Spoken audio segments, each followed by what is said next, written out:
We'll see what happens. All right, let's close out the show. It's time for the big board of SpongeBob characters. This is going to be a fun one, and I think we're going to get a lot of fun on Twitter. We'll tweet this out. We'll tweet the big board out later in the week.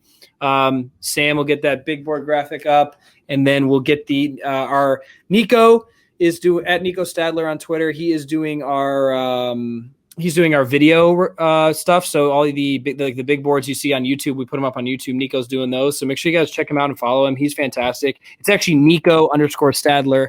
Make sure you guys shoot him a follow. He's been fantastic for us. We got a great team at Lakeshore Live. A lot of awesome stuff coming this offseason and into the next season. Lots of new stuff, new ideas. So make sure you guys stay tuned. But until then, let's get into it. It is our big board of SpongeBob characters. Who would like to start it off? Ryne, go ahead. Sorry, I'm muted. My number 3 is the Flying Dutchman. Wasn't even thinking. Coming out with heat right away. Yeah, every episode that he's involved in is amazing. Some great animation in the episodes he's in. Some great stories. I think that his shape shifting and not to mention that scene where they're on the boat and SpongeBob's like, "You got it, you got it, you got it, you got it. You're good," and like the whole ship falls apart. I love everything that he's a part of. My number 3 is the Flying Dutchman, and I'm very proud of that number 3 pick. That's a good one. That was outside the box too, right off the jump too. I love it. All right, who wants to go next? I'll go. Number 3. I'm gonna take Gary the Snail. And listen, Gary here is the glue that holds SpongeBob's life together. You saw the one episode when Gary leaves. Gary goes to the big city, tries to test it out on his own. SpongeBob loses his mind. He's got to go out there and find him. Without him, SpongeBob is not the same Sponge that he is. So Gary is number 3 for me. He always has a way with words too. He does. All it takes is one meow. And his shell just being massive on the inside. And, home. Yeah. Yeah, like having that big library. When he walks in, he's like mad. He's like versatile too. Yeah. He was in a snail racing too. It didn't go very well because SpongeBob went full Bill Belichick, but story for another time. Sam, who's your number 3 for SpongeBob characters? I'm gonna go with Bubble Buddy. So Bubble Buddy only appears in a couple episodes, but every single episode he's in is just so funny. One of my favorite things is when SpongeBob's waiting at the bathroom for him, and he goes, "My friend's in here," and I just think that part's so funny to me. and I like the episode where Bubble Buddy brings his son, and SpongeBob's just running over Bikini Bottom trying to find him. He goes into like the nail factory, the pitchfork factory, like such like comedic timing with all that stuff. I love Bubble Buddy, and I think he's a good 3 here. Okay, my number 3. Go ahead. No, I don't remember the second one. Bubble Buddy comes back? He comes back and he has a son. Oh my God. Yeah, off the bus, right? I don't remember that one. Yeah, then he comes off the bus. It's super emotional. Mm-hmm. I need to go back into the archives. All right, I got one. Wait. Okay, my number 3, it's a classic, Mermaid Man. You gotta have Mermaid Man in there. Forgets everything. And it's just like, you guys have seen SpongeBob. It's the senile old man who used to be he's wearing his loafers too. He's wearing his slippers. He thinks like a random plant is like a supervillain. Also, the invisible boatmobile is just a hilarious prop in this whole show the entire time. It causes a lot of issues, but also causes a lot of funny moments. So for me, it's Mermaid Man. Fun fact, I dressed up as Barnacle Boy with my buddy who dressed up as Mermaid Man for Halloween junior year. Wow. That's probably my best Halloween costume. It was awesome. Very nice. He did like the stuff on his nose too. He really went out for it. All right, so we're doing snakes. So I'm up next for number 2. Gosh darn it, I had someone, but you got to give me a minute. This is tough, man. This is really hard because I was talking about, you guys remember Kevin, the jellyfish master? Oh yeah, I was gonna have him up there, but he didn't have enough of a thing. Okay, how about this? My number 2. Whoever you want, man. My number 2 is Squilliam Fancy Son, because if we didn't have Squilliam, we would have never gotten the bowl, the bubble bowl. Bowl. We would have never gotten the bowl without Squilliam Fancy Son. We needed that rivalry. The original rivalry. Squidward's fancy cousin or whatever. Squilliam Fancy Son. Oh my gosh. Try to spell that first name. Oh my God. Squilliam. Not in front of me or anything. You Googled it, bro. Stop. Austin's bogus. Sorry. Whatever, dude. All right, so it goes back to me, right? Yes. All right.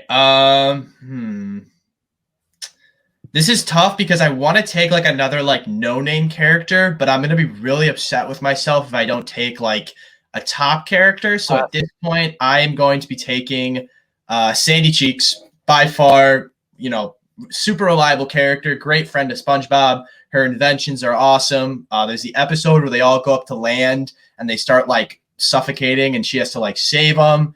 And obviously Dirty Dan, it's one of the best episodes by far. So Sandy Cheeks will be taking my number 2 spot. Excellent choice. Very astute choice. I think it goes back to you, Ryan. No, it's Balake, isn't it? Oh, it is Balake. I don't know. I didn't remember who went first. Oh, all right. Number 2. Number 2. I think number 2. I'll go Fred.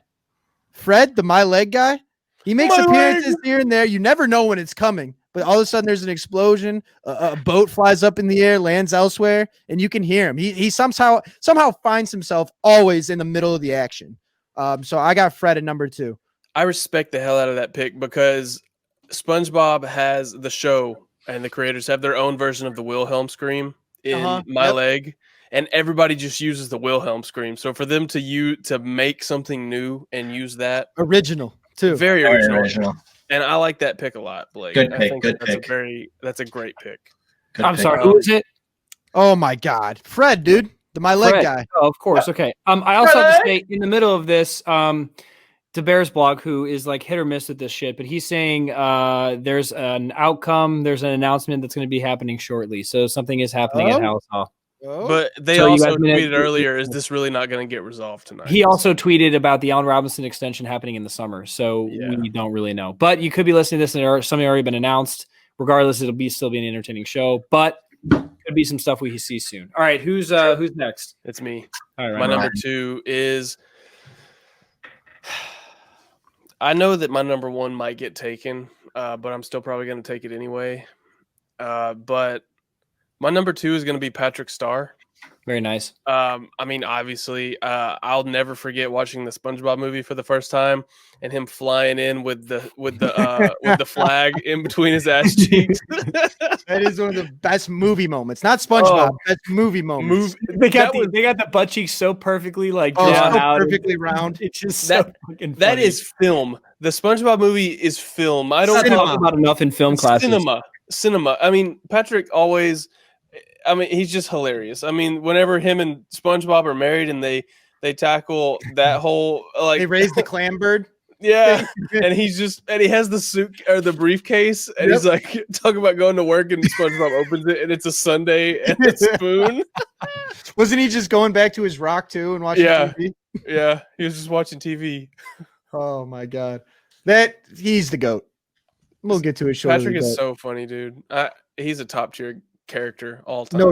No doubt at all. So was that your number 2 then? So you go back to number 1? Yeah, that's my number 2. Oh, do I get number 1? No, we always pick someone else to start. So either Blake or Sam.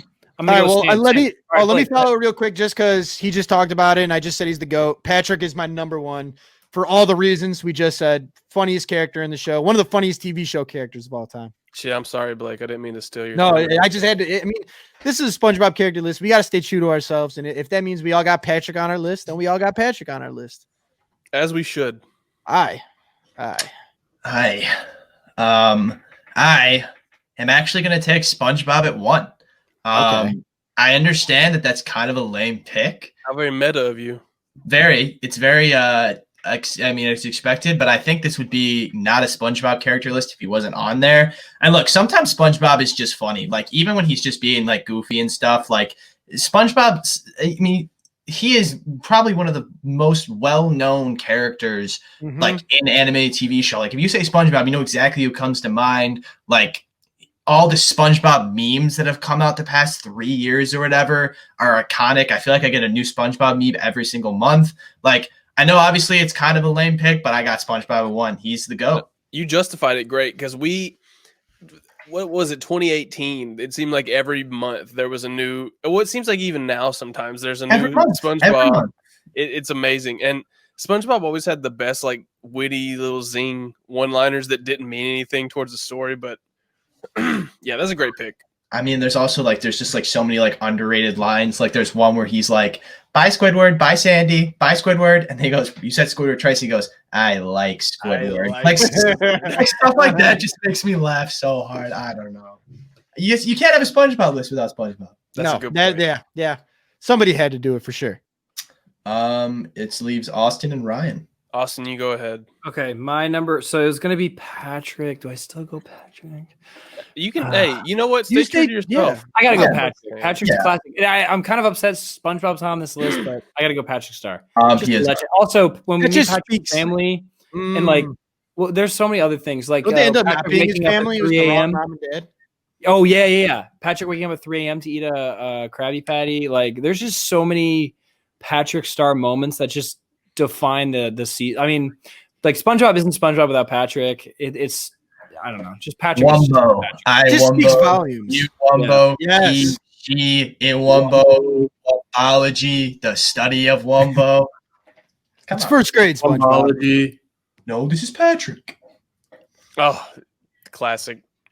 It was tough. I wanted to take Patrick, but I couldn't leave SpongeBob. There's too many out. good characters that are involved in this show, man. Because you could literally do a big board of top 10 SpongeBob characters, and there's still characters left over. You could have done like 5 to 6 picks, and you still would have. People Honestly. All right, Ryan, just you. All right. My number Number one one. is Squidward Tentacles. Yes. And shoot him. let me just explain here for a second. Squidward is the SpongeBob and Patrick are your favorite growing up. And not to say anything against you guys that chose Patrick as your number one, but as you get older and you look back on SpongeBob, Squidward is the most relatable, realistic character in that entire show. Homeboy is just trying to live his life and figure out his hobbies and figure out how to get through the trials of working the same job and getting burnt out every single day. And it's just so relatable when you look back at it. I mean, yeah, he's a douchebag sometimes, but you know what? He's our douchebag. He's our douchebag. We all got a little douchebag in us sometimes. Yeah, I think SpongeBob, the creators tackled a wide array of topics and concepts on that show, and even the characters, they gel so well together. It's just such a well done show. It really is. And like with Squidward, you get older and you look back at it, and it's like Squidward is obviously a burnout. Or he's burnt out with his life. He's trying to figure out what he's gonna do. He's in competition with other people, like in his circle, like Squilliam. Well, I guess he's not really in his circle. He has an annoying neighbor that also gives him life, but he probably wouldn't admit that.